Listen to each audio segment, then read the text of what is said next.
Sonic immersion is a large and live topic across old and emerging media.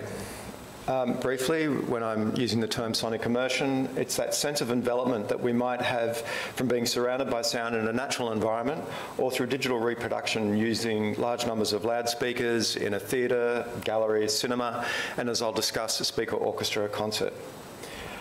Over the 20th century, opportunities to experience what we might call composed sonic immersion expanded mainly through two developments. The first of these was the mass manufacture and availability of loudspeakers. There were just more of them available. And also the electroacoustic technologies to produce sound over large numbers of audio channels. So cultural experiences in cinemas, games, VR and galleries can use all the attributes of complex sound fields, such as separated sources, height, proximity and distance, motion and spatial counterpoints. So the sorts of sonic experiences we might have in the real world transferred into digitally mediated ones. So just by way of starting off, I'd like to look at a couple of examples just from the international domain of speaker orchestras. They're generally held to come into existence in the early to mid-70s in two main studios in France. This is images of the first one from the Bourges studio. Mismatched speakers, they look like, but certainly all different sizes, not matched as we'd be used to today, and also with a central control area. This is, as I said, the GMEB system, which Christian Closier described as a polyphonic acoustic synthesizer of musical spaces. So the sense that you're using the technology, the sonic technology, to create acoustic space. The next system, which came just a little later, was the Acousmonium in Paris. This is an image from the 1970s. In fact, around about 1974, and according to Francois Bayle, the effective for the system was to create a group of sound projectors which form an orchestration of the acoustic image. More recently, their system looks like this. Bottom right-hand image is about 10 years ago at the Institute of Sonology. We'll just have a look at a range of international systems. In his paper, Rethinking Beast, John T. Harrison notes that for musical purposes, precise localization is less important than more general qualities, such as frontness or a sense of height, dynamic aspects such as degrees and types of motion, or degrees of diffuseness. So the system's pictured here. Top left is the Beast system from the University of Birmingham. Moving across the top row, the Motor system from Paris. The AMEG one in Switzerland. Moving to the bottom left corner, the Music and Audio Arts Sound Theatre from the University of Kent. In the middle, a system from University of Sheffield. And finally, on the far side, the Hydra system based at Harvard University. Just looking at a couple of images of our system that's been deployed over the years. First image here on the left is from concerts at the Melbourne Recital Centre in 2009. And the image on the right is a model that Jeffrey produced as part of our pre-production process, where we not only set up the basics of the system, but we also, over the years, have looked at types of 3D modelling for how it's going to be installed into a space. In that similar series, a more diffused version of it. And prior to the workshop being created in Building 100, this was the multi-purpose room, and this is a small setup of our system at that point. So let's now consider ways of creating immersive fields for exhibitions and concerts as applied across a real-world project, that being Sight and Sound, Sonic Art as Ecological Practice. This was a collaboration between the RMIT Sonic Arts Collection and the McClelland Sculpture Park and Gallery between about December 20 and May 2021. The exhibition was curated by Simon Laurie who was then at McClelland, John Buckingham at RMIT and myself. And this is just an image from the catalogue showing some of the essays. And again, in this performance, we presented the works of about 30 sound artists. The exhibition design was driven by the following question. What are the optimal curatorial and exhibition design strategies for listening to ecological sound works? And we'll turn to some of those now. In particular, we'll look at it through the concept of auditory zoning. As the exhibition developed and design took place during Melbourne's very long lockdowns of 2021, the majority of collaboration to develop the exhibition took place via online meetings and collaborative spaces. Through this whole process, I was working really closely with Ross, who's responsible for some of the exhibition design images you've seen and some coming up. The diagrams shown here are from a spatial sound mood board that I created for Ross in Miro. Now, we couldn't actually meet face-to-face, where we'd have a conversation with objects or listening and lots of hand gestures, etc., to get a sense of what's the type of spatiality or the relationship between loudspeakers and individuals in the space. So I just try and convey these concepts to him in other ways. So with this, what we're trying to talk about ways that a listener could be positioned in relation to loudspeakers. That is, the source-listener relationships afforded by different configurations. Some are shown here in these diagrams. So the top left one is one that I developed as part of my PhD. And so the project Jonathan was showing with Metroform that had an 8-channel sound system around it. This is some of the mixing strategies that I used in terms of using different auditory zones around the listener, because we don't hear equally from front, side, back, and they also have different meanings and trigger different spatial sensibilities for us as well. The image on the right is from Vili Pukka's VBAP diagram and papers. So again, just looking at how multiple loudspeakers get a sense of create a point source for an individual. And then the ones across the bottom are the standard types of speaker configuration that you would find in most commercial and domestic setups. One of the other part of the mood board for that was some of these images from Bernard Leitner's creative practice research in his book Soundspace. And again, showing different ways that source-listener relationships have been researched, particularly where the audience can be in motion. So Leitner, I actually met him a couple of years ago at a conference, and we were talking about the project, and I said, how did you get to do it? And he said, oh, he's living in New York and there was a shop around the corner and the loudspeakers were really cheap. So he was both a sound artist and architect, and he was interested in how you can creatively explore this idea of listening in motion and what some of the geometries for that might be. So where did we get to? Over this period of time, what Ross and I developed up was this notion of the audio grove. Listeners were able to stroll through the exhibition or sit inside different sound fields, as they could do in the surrounding sculpture park and gallery. So these are some of the 3D models that Ross produced for it.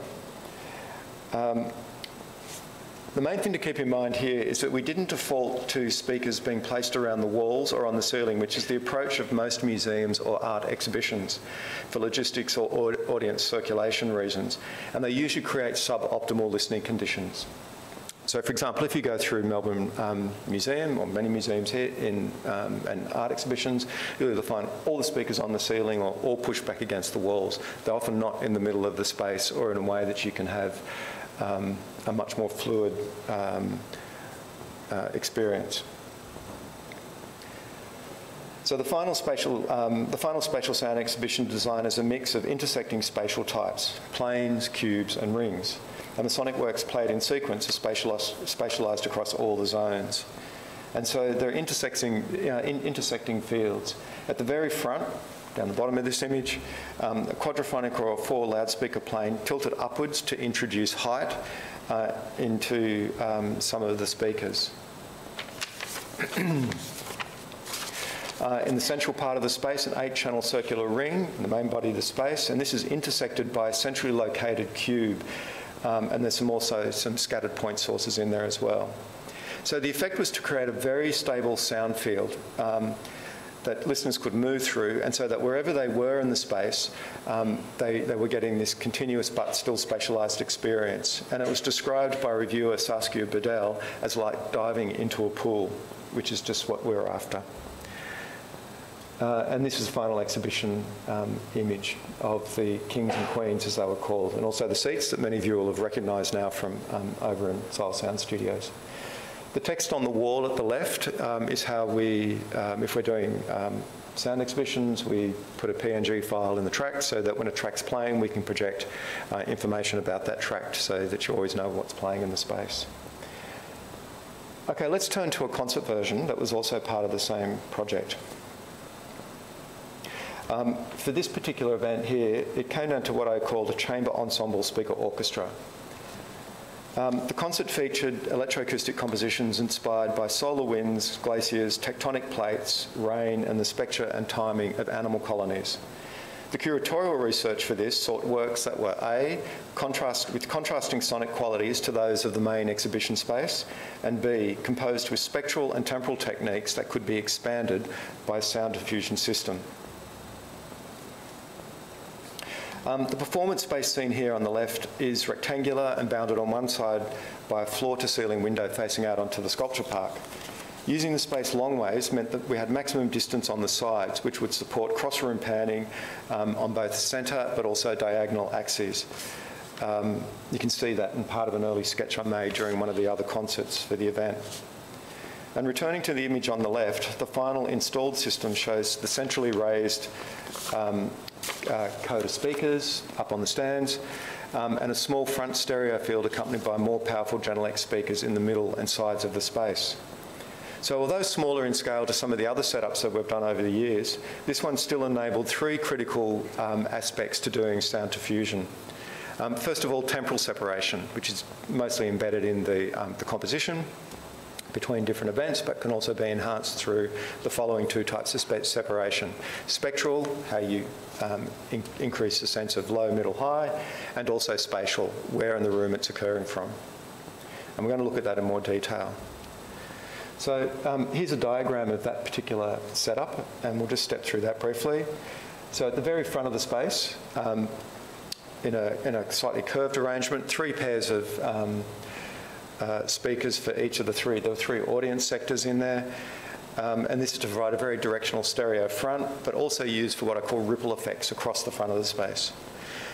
The next configuration in it is this front and paired rear Genelec speakers, full range powerful speakers as a type of centre line, but also in some of the shapes you'll see in a moment could be the departure point or arrival point for other gestures as well.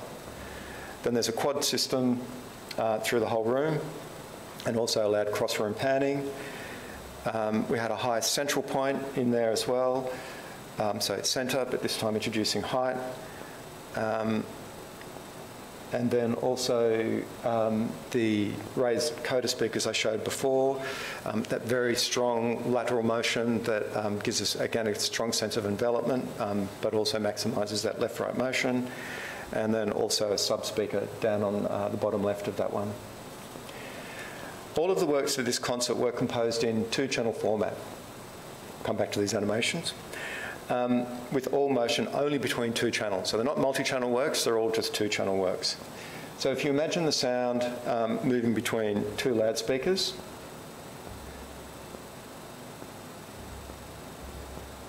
like so, just panning simply left and right. That's what you might have on a pair of headphones or your own loudspeakers at home. Now what we're doing in performance is using the mixer setup to then move those left-right channels around the room in real time as part of the performance. And so part of the rehearsal process, pre-production rehearsal and then performance, is where you put those left-right channels through the whole room. And the reason you're doing this is for the following. Through a combination of speaker settings and their locations and the spectral qualities along with the mixer configuration, the speaker orchestra performance is based on a range of spatialisation patterns. And so this is the sort of thing that we're starting to talk about when we're actually in the room. And these are the ones that were possible on this system. The first here is what I call the double front triangle. So if you're seated toward the rear, or it's a narrow triangle if you're closer to it, because you're not going to get the same experience where you sit in the room. It's kind of optimal in the middle, but usually that's where the mixing desk is. So you have to sort of think about, well, if you're not in the middle and everyone's scattered around, what are some of the diverse different types of listening experience you might have? This is what I call the whole room diamond. So depending on the order in which you bring the speakers in, it might expand from the front, get wider, and then contract toward the rear, or reverse of that one. The other types of mixer configuration was a triangle with the apex at the rear of the space, or of course then you can imagine it flipped around.